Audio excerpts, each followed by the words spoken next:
Literatura universal. La literatura universal es el estudio de las culturas y el arte de redacción de estas. Según las civilizaciones se han desarrollado unos sistemas de comunicación escritos y orales. Es el idioma de por sí convirtiéndose en medio de unificación al narrar los actos heroicos, las leyendas y tradiciones de los pueblos, logrando su máxima expresión al cantar la belleza de la lengua y los sentimientos de quien los canta. Se incluye en todas las épocas, en todos los países, estilos e idiomas en el que el ser humano por el momento haya expuesto sus pensamientos al prójimo usando el idioma como un vehículo. Para realizar un seguimiento de este término literario tan amplio, nos remontamos hasta el comienzo, hasta el momento en el que el lenguaje dejó atrás su función como medio de transmisión de información y pasó a convertirse en medio de unificación. A partir de aquí, el lenguaje evoluciona y se fragmenta en diversas ramas o secciones en las que se basará la literatura universal para poder establecer precisamente eso, un modelo universal de una literatura. El estudio de la literatura universal tiene como principal objetivo ampliar la formación humanística y cultural que los estudiantes adquirieron durante la educación secundaria obligatoria, ya que los textos de estos currículos se cuentan entre mejores expresiones artísticas de cada época. De ese vasto conjunto que conocemos como el nombre literatura universal, a la vez que representan en la memoria cultural de nuestra sociedad y por extinción del conjunto de la humanidad. Es pertinente mencionar que la literatura universal es muy importante dentro de la comunicación de los seres humanos, ya que en esta pueden existir muchos receptores, donde el rol del emisor lo juega el autor de las obras y el receptor corresponde a los lectores, así como también por su parte la obra literaria les concierne al mensaje. De esta manera, la literatura es una gran relevancia dentro de las sociedades como forma de comunicación, para el reconocimiento de la propia sociedad, las cercanas y las más lejanas, así como las contemporáneas o las más antiguas. Todo esto puede ser a nivel local o global.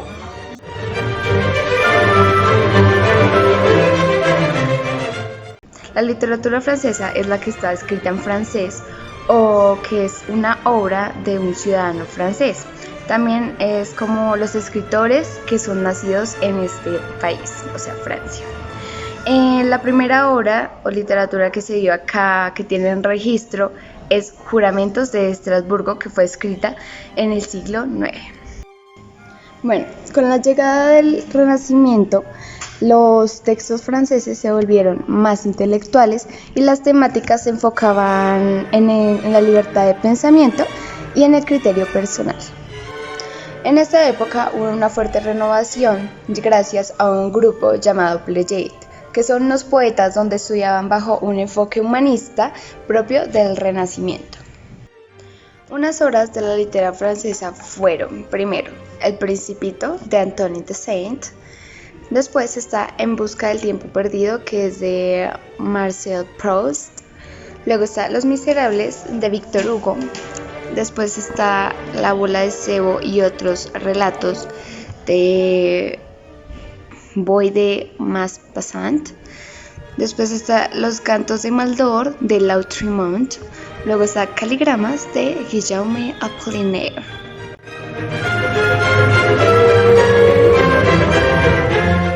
Les hablaré sobre la literatura italiana. Esta es una de las literaturas más importantes de la literatura universal. Su participación y creaciones fueron fuente de importantes cambios. Esta contiene temas religiosos porque durante el siglo XVIII se empezaron a observar una serie de sermones que habían sido conservados en lengua italiana y eran escritos de sus integrantes.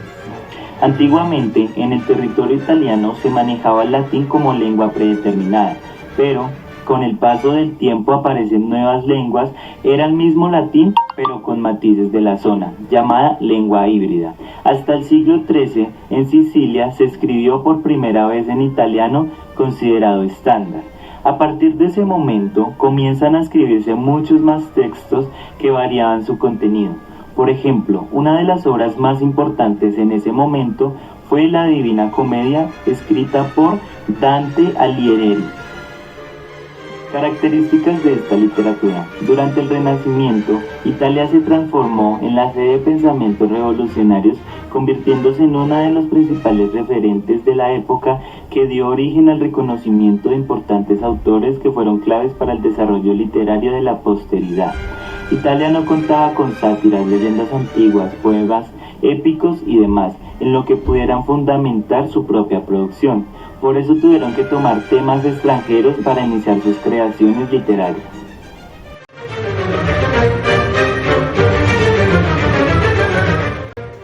Alemania.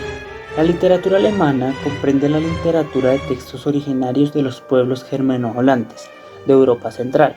Esta literatura no solo abarca escritos de lo que se conoce hoy como Alemania, ya que también se toman en cuenta los escritos de Austria y Suiza. Algo en lo que se caracteriza esta literatura es que además de escritos poéticos o con alguna exigencia literaria, también se incluyen los trabajos de historiografía, de historia de la literatura, de ciencias sociales, de filosofía, incluso también diarios o epístolas. Esta literatura tuvo un gran fulgor al momento de que Martín Lutero introdujo la Reforma Protestante, ya que las ideas planteadas en esta reforma se encontraban en alemán. Sin embargo, esta literatura ha variado al pasar de los años. Me explico. Por ejemplo, en la Edad Media los temas principales eran el caballerismo, la religión, obras tales como el Cantar de Gesta o el Cantar de Hildebrando. Como un dato curioso, estas poesías o apopeyas eran transmitidas a través de forma artística, como bailes, canciones o simplemente se transmitían oralmente. Esto se empieza a ver un poco más en la época del Barroco, ya que en esta época se interpretaban estas obras por medio del teatro, aunque ahora los temas ya eran más diversos. Digo esto ya que pasaron a intentar imitar los modelos de la antigüedad, a la lírica sobre las experiencias personales, la celebración de la vida, el motivo de la vanidad. Además, aparece lo que es la lírica casual.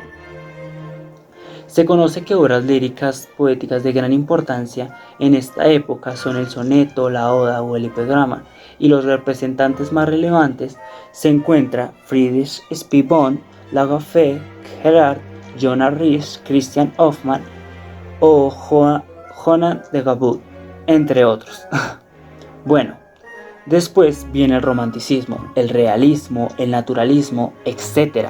Estas épocas no solo generaron leves o graves cambios en la literatura, sino que también en la música, en el arte, pero más como una forma de expresión a los problemas y a las guerras que se estaban dando en el territorio alemán.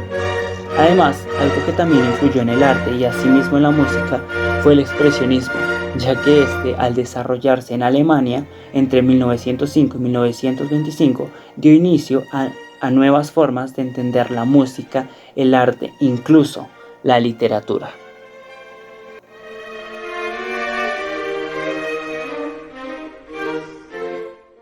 Vamos a hablar sobre la literatura norteamericana, que es la que indaga en el significado profundo de las sensaciones en el que experimenta el individuo frente a las cosas. Una de las características son estas.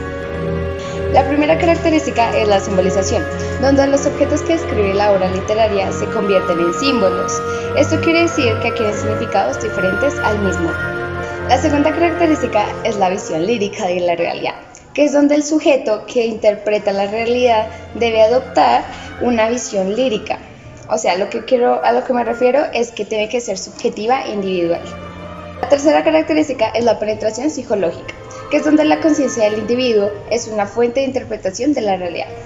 La última característica es la sencillez expresiva, que es donde un estilo sobrio mejorado es el elemental, donde es la clave que revela los secretos del universo lírico. Obras de la literatura norteamericana. Primera, La letra escarlata, interpretada por Nathaniel Hawthorne. La segunda es Lo que el viento, de Margaret Mitchell. La segunda es Las uvas de la ira, que la hizo Jolene Steinbeck. La segunda es Fahrenheit 451, por Ray Bradbury. Y la última es En el camino, Jack Kerouac.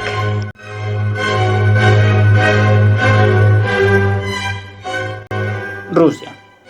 Cabe aclarar que la literatura rusa no es solo la que se ha escrito en el territorio ruso, ya que también hace parte de la literatura que fue escrita en ruso por miembros de otras naciones que se independizaron de la extinta URSS o por emigrados que fueron acogidos en ella.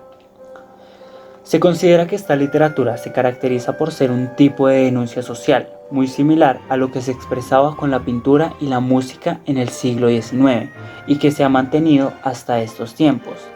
Esta literatura también es una gran demostración de la eterna búsqueda con respecto a las verdades de la vida, ya que toda obra rusa se cuestiona o se hace preguntas sobre el sentido de la vida, del individuo o sobre el papel de este individuo en el engranaje universal. Entre sus escritores más representativos se encuentra Alexander Pushkin, considerado el padre de la literatura rusa, ya que como mencioné antes, esta literatura se utiliza como una denuncia social y pues fue Pushkin quien denunció la tiranía, la mentira y la opresión en forma de verso, así como la hipocresía y las frivolidades de la aristocracia peterburguesa y moscovita, entre otras. También se conocen escritores como Anton Chejov, Boris Pasternak o Maxim Gorki, que a través de sus obras generaron un gran impacto en la sociedad. Algunas de estas obras son Guerra y Paz de Lev Tolstói, Los hermanos Karamazov de Fyodor Dostoyevski. Otra es Eugenio Onegin de Alexander Pushkin, El jardín de los cerezos de Anton Chejov o Los bajos fondos de Maxim Gorki. Estas obras tienden a mostrar la relación entre aspectos entre los conflictos, guerras o situaciones de gran impacto en la sociedad. Además, algunas de estas obras también tocan el tema del movimiento formalista que se dio en Rusia, un movimiento el cual buscaba un mayor estudio sobre la teoría del lenguaje poético. Además, también se quería explicar que la imagen poética no nos hace más accesibles a la realidad, sino al contrario. Rusia, además de la literatura, también tuvo un gran desarrollo en la pintura, ya que al igual que la literatura, se intentaba dar en las obras una crítica a temas sociales o políticos.